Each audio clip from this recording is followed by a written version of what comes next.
Right, closer to home now. President Cyril Ramaphosa says professionalism, integrity and commitment to the policies of government must transcend all political and ideological affiliations in the public service. In his weekly newsletter, the president says the government of national unity has the means and political will to transform the public service into a powerful driver of service delivery, economic growth and development. But how does this happen? Let's bring in our guest. The principal of the National School of Government is Busani, Ngaweni, who is with us via our video link, I beg your pardon. Also joining us is Claude Naiker, who's with the Public Servants Association. To both our guests, it's lovely to see you. Welcome to the SABC News Channel. I wonder if I can begin with you, Busani. We've spoken about creating a capable state and professionalizing the public service for as long as I can remember. And I wonder, as a start, where you reckon how getting that right should begin. Thanks, Ayana, for inviting me. Look, I think the state to be capable, effective, efficient is a frontier, to use a research term, which means it's constant, it's ongoing. You can never reach a state where you can declare that today the state is efficient and professional, and therefore you shouldn't be doing anything further than that. It is a frontier, it is ongoing. There are many achievements that have been made in the past number of years. There are many public servants who are executing their responsibilities effectively, diligently, who respect Chapter 10 of the Constitution, where the constitutional values and principles are outlined. And of course, there are those public servants who violate those basic principles and values that are in the Constitution, and there are rules and means of dealing with that. What I can tell you is that we have been tightening, the grip, or narrowing the eye of the needle, as it were.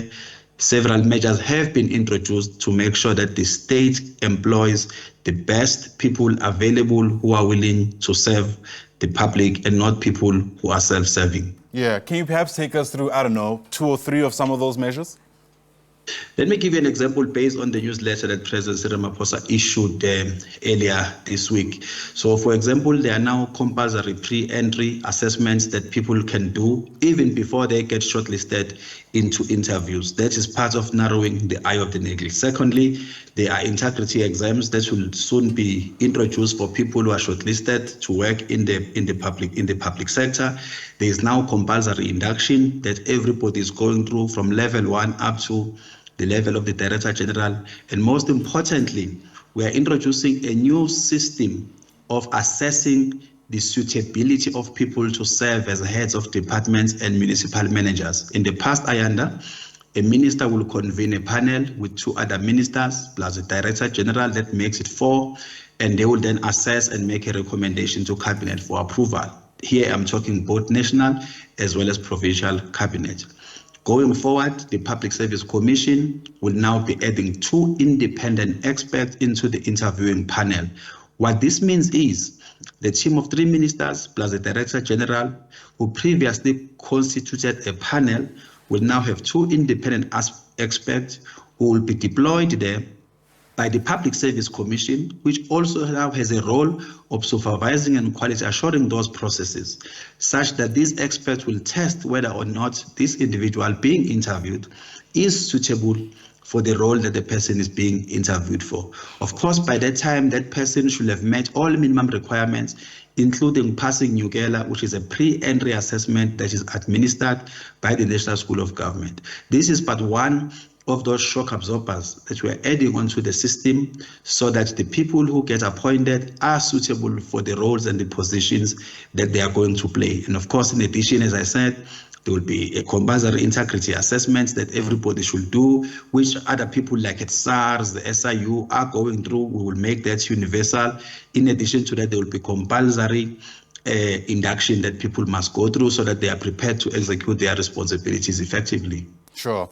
Claude, let's bring you into the discussion. I mean, it's one thing to have the policies on paper to try and introduce these measures, but people who are being appointed are entering an established space that already has a culture, that already has people working in it in some instances for years.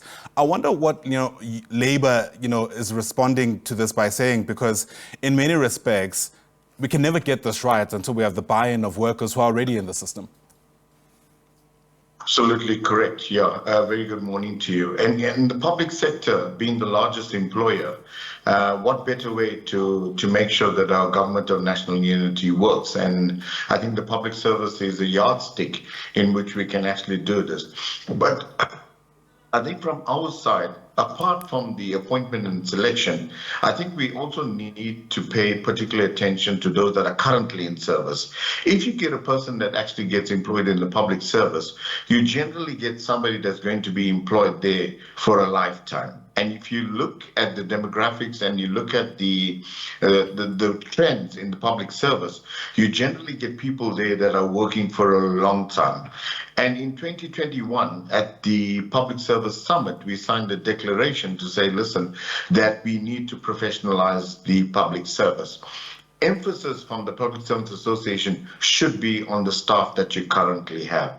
And I see in the newsletter, as indicated by my colleague, there is also emphasis placed on current workforce as to how you're going to bring them on par. You have a lot of diligent, hardworking public servants, but they don't have the necessary skills to take them to the next level, to deliver on a higher level. And I think that's where the reskilling, the redevelopment, the additional courses is going to come in very, very handy itself. There's also a very good factor as far as the recruitment is that the president indicated the waiver of experience for those that are on the lower levels itself. I think if you have a groundsman and a messenger, what sort of experience do you require in order to do that job? Surely they can acquire the skills over a short period of time if they are mentored and trained and so forth. So that's a plus factor.